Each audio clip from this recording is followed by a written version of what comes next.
దేవుని పరిశుద్ధమైనటువంటి నామంలో మీ అందరూ కూడా వందనాలు తెలియజేస్తున్నాను. మీరు అందరూ కూడా బాగున్నారని నేను నమ్ముతుంటున్నాను. మీ కొరకు ప్రార్థన చేస్తున్నాను. మీరు నాకు నుంచి ప్రార్థన చేస్తున్నందుకే మీకు వందనాలు, కృతజ్ఞతలను ఆరోపిస్తుంటున్నాను. దేవుని ప్రజలారా, గడిచిన కొన్ని దినాల నుంచి ప్రసిద్ధికి ఎక్కిన పానదాయకుడు అనేటటువంటి విషయాన్ని మనం ధ్యానిస్తున్నాం. ఆ అంశంను మనం ధ్యానిస్తున్నాం. ముఖ్యంగా నెహెమ్యా యొక్క జీవితంను మనము ధ్యానిస్తున్నాం. నెహెమ్యా గ్రంథంలో ఉండేటటువంటి 13 అధ్యాయాలు, ఆ అధ్యాయాల్లో తాను చేసినటువంటి చర్యలను మనం ధ్యానిస్తున్నామని మీకు తెలియజేస్తున్నాం. గడిచిన 2 వీడియోస్ మీరు వినుకుంటే తప్పక మీరు వాటిని వినండి, చూడండి.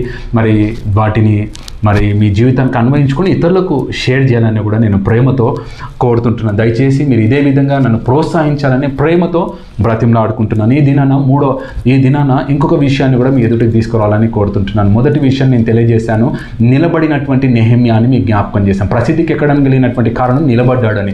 రెండవది, ఈ దినాన మనం చూసినట్లయితే ఆయన ప్రసిద్ధికి ఎక్కడానికి వెళ్ళినటువంటి కారణం నిర్మించాడు. 3వ అధ్యాయాన్ని, నెహెమ్యా గ్రంథం 3వ అధ్యాయాన్ని మీరు చూసినట్లయితే ఆయన నిర్మించాడు. వేటిని నిర్మించాడో మీకు ఒకసారి చదివి వినిపించాలని కోరుతుంటున్నాను. 3వ అధ్యాయాన్ని మీరు చూసినట్లయితే 13వ వచనాన్ని మనం చూస్తే లోయ ద్వారమును ఆయన నిర్మించాడని మనకు తెలియజేస్తుంది. 14వ వచనంలో చూసినట్లయితే పెంట గుమ్మమును ఆయన నిర్మించాడని మనకు అర్థమవుతుంటుంది. 15వ వచనాన్ని మనం చూసినట్లయితే దారా యొక్క గుమ్మమును కూడా ఆయన నిర్మించాడని మనకు అర్థమవుతుంటుంది. 26వ వచనాన్ని మనం చూసినట్లయితే నీటి గుమ్మంని కూడా ఆయన నిర్మించినట్టు మనకు అర్థమవుతుంటుంది. 28వ వచనాన్ని మనం చూసినట్లయితే గుర్రపు గుమ్మమును ఆయన నిర్మించాడు అని మనకు తెలియజేయబడుతుంటుంది. 29వ వచనాన్ని మనం చూస్తుంటే తూర్పు ద్వారమును కూడా ఆయన నిర్మించాడు అని మనకు తెలియజేయబడుతుంది. 31వ వచనాన్ని మనం చూస్తే మిస్పాదు అనేటటువంటి ద్వారమును కూడా ఆయన నిర్మించాడని మనకు తెలియజేయబడుతుంటుంది. ఇలా ఆయన పడిపోయినటువంటి ఆ యొక్క ప్రాకారాన్ని నిర్మించడానికి ఆయన ఆ యొక్క షూషాను కోట నుంచి బయలుదేరాడండి. నిలబడ్డాడు, కానీ నిర్మించడం ఎంత కష్టమో ఒకసారి ఆలోచించానండి. మీ గృహాలను నిర్మించడం ఎంత కష్టం. కొంతమందికి సొంత గృహాలు ఉంటాయి, కట్టిపించుకుంటారు. వారు సొంతగా వారికి ఇష్టం వచ్చినట్టుగా, వారికి ఎక్కడ విండో ఉండాలనో, ఎక్కడ వెంటిలేషన్ ఉండాలనో, ఎక్కడ మెయిన్ డోర్ ఉండాలనో, ఎక్కడ ఆ యొక్క షెల్ఫ్స్ ఉండాలనో, ఎక్కడ టీవీ సెట్ ఉండాలనో, ఇలా రకరకాలుగా ఎక్కడ కబోర్డ్లు ఉండాలనో, ఎక్కడ కిచెన్ అని ఇవన్నీ నిర్మించాలంటే చాలా ప్లానింగ్ అవసరం అండి. నెహెమ్యా ఎంత ప్లానింగ్తో నిర్మిస్తున్నాడో మీరు ఒకసారి ఆలోచించండి. ఈ గుమ్మాలన్నిటిని కట్టాలంటే తాను ఎంత ప్లాన్ కలిగి ఉన్నాడో కూడా మీరు ఒకసారి జ్ఞాపకం చేయాలని నేను ప్రేమతో కోరుతుంటున్నాను. దయచేసి దేవుని జనాంగమా, నిర్మించాడు ఈ మాటను మీరు శ్రద్ధగా వినాలని కోరుతున్నాను. ఇతను కేవలము ఆ యొక్క యెరూషలేము యొక్క కోటను, ఆ యొక్క యెరూషలేము యొక్క ప్రాకారాన్ని నిర్మించడం మాత్రమే కాదండి. మీరు 8వ అధ్యాయాన్ని మీరు చూసినట్లయితే 3వ వచనాన్ని నేను చదువుతున్నాను. నీటి గుమ్మం ఎదుటనున్న మైదానములో ఉదయం మొదలుకొని మధ్యాహ్నం వరకు నిలుచున్న ఆ స్త్రీ పురుషులకును తెలివితో వినగలిగిన వారు అందరికీ చదివి వినిపించుచూ వచ్చెను. ఆ జనులందరూ ధర్మశాస్త్ర గ్రంథమును శ్రద్ధతో వినిరి. ఇతను 3వ అధ్యాయంలో ప్రాకారాలు కడుతున్నాడు. 8వ అధ్యాయంలోకి వచ్చినప్పుడు ఆయన ఆత్మీయ జీవితాన్ని కడుతున్నట్టు మనకు అర్థమవుతుంటుంది. దేవుని జనాంగమా, ప్రాకారాలు కట్టడం ఒక ఎత్తు, చాలా కష్టం. ప్రాకారాలు కట్టాలంటే కావలసినటువంటి వస్తువులు కావాలి, కావలసినటువంటి సామాగ్రి కావాలి, కావలసినటువంటి ధనం కావాలి, కావలసినటువంటి మనుషులు కావాలి, ఇలా రకరకాలవన్నీ కావాలి. అందుకొరకే 3వ అధ్యాయంలో మీరు చూసినట్లయితే అందరండి బంగారము పనిచేసేటటువంటి వారు, యాజకులు, కుమార్తెలు, కుమారులు, ఇలా పెద్దవారు, చిన్నవారు, చిన్న పని చేసేటటువంటి అందరూ కలిసి ఈ యొక్క ప్రాకారాన్ని నిర్మించడానికి ఇతను సిద్ధపడొచ్చాడు కాబట్టి నిర్మించగలుగుతుంటున్నాడు. ఇక్కడనేమో 8వ అధ్యాయంలో ఆత్మీయ జీవితాలను కూడా నిర్మిస్తున్నాడు. ఈయన ప్రాకారాలను నిర్మించడం మాత్రమే కాదు, ఆయన ఆత్మీయ జీవితాలు, అవును, పతనావస్థలో ఉన్నటువంటి ఆత్మీయ జీవితాలు, వీరందరూ కూడా దేవునికి దూరం అయిపోయారు, ఆజ్ఞలకు దూరం అయిపోయారు, ధర్మశాస్త్రానికి దూరం అయిపోయారు. ధర్మశాస్త్రం వినడం లేదు, ధర్మశాస్త్రం వినడానికి వీరికి వినబుద్ధి కలిగినటువంటి చెవులు లేవు. ధర్మశాస్త్రాన్ని అవలంబించడానికి వీరికి చెప్పేటటువంటి వారు లేరు, ధర్మశాస్త్రాన్ని పాటించడానికి వీరికి ప్రకటించేటటువంటి వారు లేరు. ధర్మశాస్త్రాన్ని వీరికి చాలా దూరం అయిపోయారు అన్నట్టు. అలాంటి పరిస్థితిలో వీరి ఆత్మీయ జీవితం అంతా కూడా దౌర్భాగ్యమైనటువంటి స్థితిలోకి వెళ్ళిపోయారు.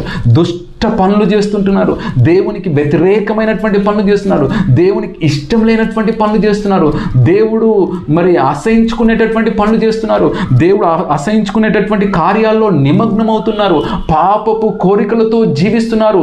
ఇలాంటి వారిని ఇతను నిర్మించాలనుకుంటున్నాడు. కాబట్టి వారి జీవితాలను నిర్మించాలంటే ఇతను దేన్ని వాడుతున్నాడంటే దైవ గ్రంథాన్ని, ధర్మశాస్త్రాన్ని. చూడండి, దయచేసి గమనిస్తుంటున్నారా దేవుని ప్రజలారా?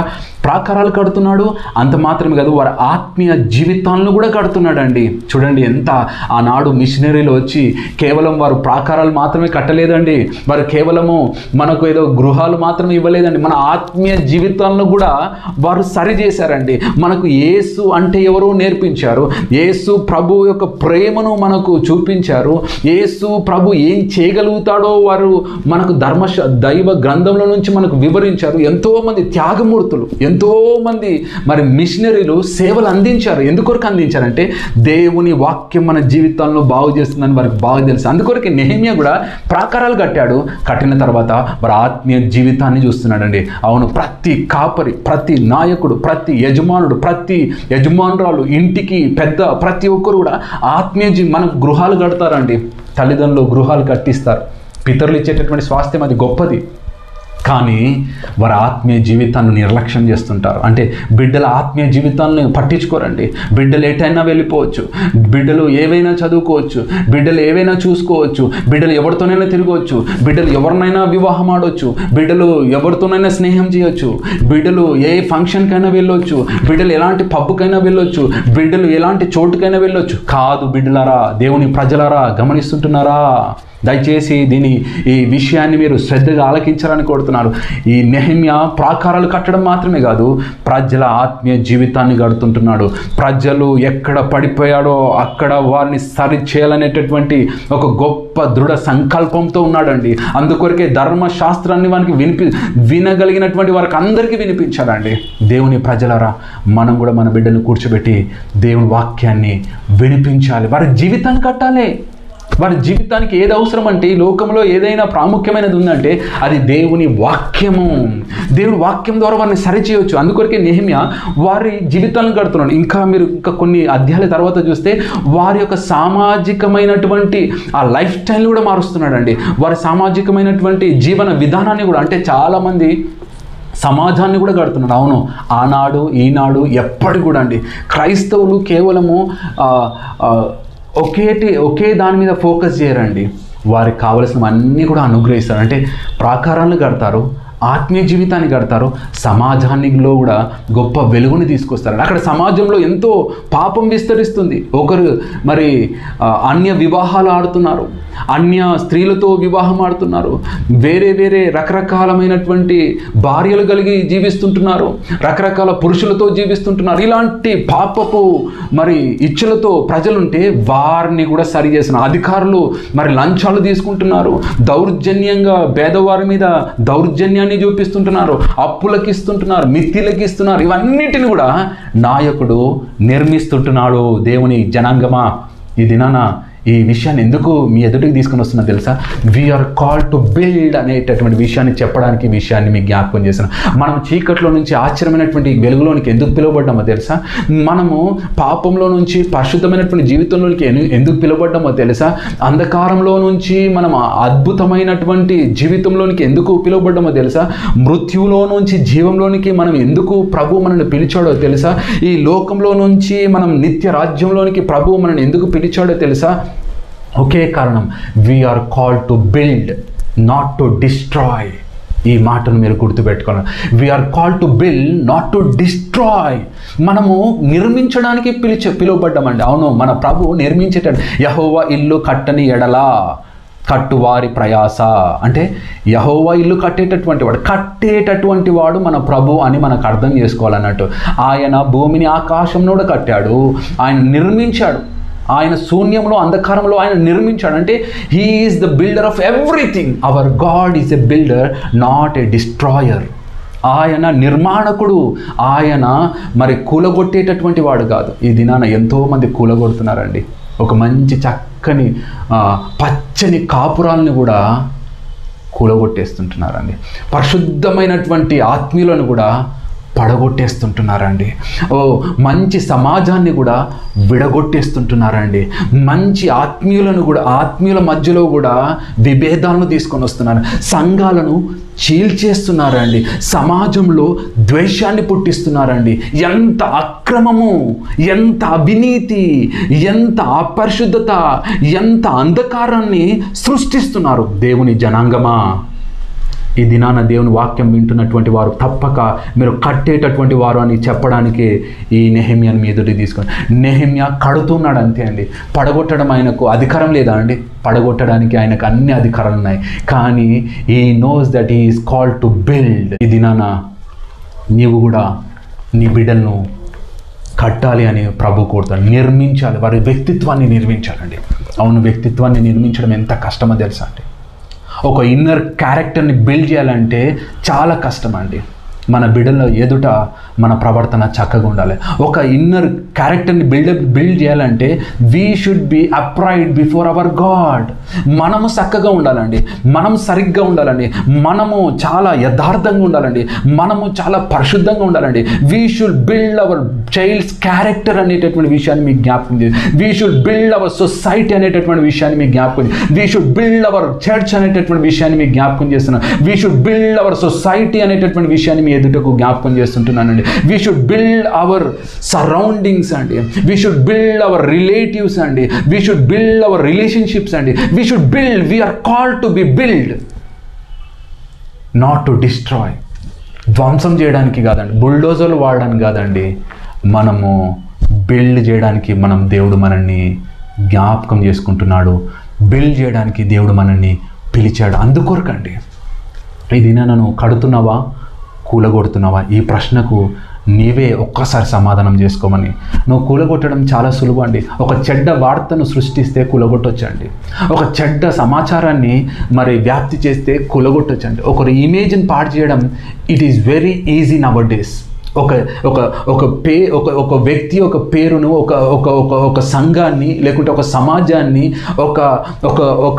ఒక తెగను, లేకుంటే ఒక గ్రూప్ని, వారికి ఉన్నటువంటి ఆ యొక్క వాల్యూస్ని డిస్ట్రాయ్ చేయడానికి ఈ దినాల్లో చాలా ఈజీ అండి. ఎందుకంటే మీడియా లోకంలో ఉంటున్నాం కాబట్టి ఈజీగా డిస్ట్రాయ్ చేయగలుగుతామండి. కానీ డిస్ట్రాయ్ చేసేటటువంటి వాడు అపవాది, వాని కుమారుడు, అబద్ధాలు ఆడేటటువంటి వాని కుమారుడు. వాడు చీకటి సంబంధి, వాడు వెలుగు సంబంధి కాదండి. పడగొట్టేటటువంటి వాడు వెలుగు సంబంధి కాదు, వాడు దుష్టుని సంబంధి, వాడు సాతాను సంబంధి. వాడు ఆది నుంచి వాని యొక్క పనులన్నీ కూడా పడగొట్టేవండి.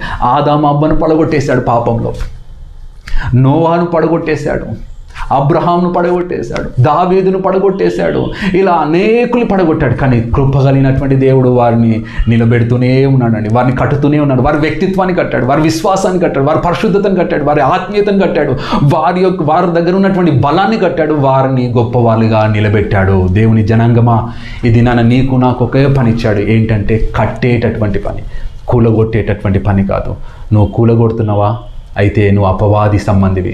గుర్తుపట్టండి, ఆత్మీయులను అపవాదిని గుర్తుపట్టాలంటే ఒకటే, ఆత్మీయులు ఎప్పుడైనా కూడా, అభిషక్తులు ఎప్పుడైనా కూడా కడుతుంటారు.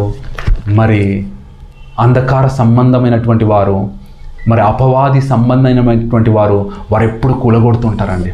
విభేదాలు తీసుకొస్తుంటారు, విభజనలు తీసుకొస్తుంటారు, విద్వేషాన్ని తీసుకొని వస్తుంటారు. దయచేసి గుర్తుపట్టండి, కట్టేటటువంటి వారిని ప్రోత్సహించండి, కట్టేటటువంటి వారిని బలపరచండి, కట్టేటటువంటి వారి కొరకు ప్రార్థన చేయండి, కట్టేటటువంటి వారి కొరకు దేవుని సన్నిధానంలో విజ్ఞాపన చేయండి. అట్టి కృప దేవుడు మనందరికీ కూడా అనుగ్రహించును గాక. ప్రేమగలిగిన తండ్రి, నీకెంతో వందనాలు.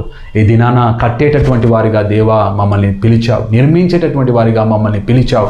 నువ్వు నిర్మాణకుడు, సమస్తానికి నిర్మాణకుడు. మమ్మల్ని కూడా నిర్మించేటటువంటి పనిలో నిలబెట్టినందుకే నీకు స్తుతులు తెలియజేస్తూ, బిడ్డలందరినీ కూడా నిర్మించే పనిలో, కట్టే పనిలో వాడుకోమని యేసు నామములో అడుగుతున్నాను తండ్రి. Amen, amen. Thank you.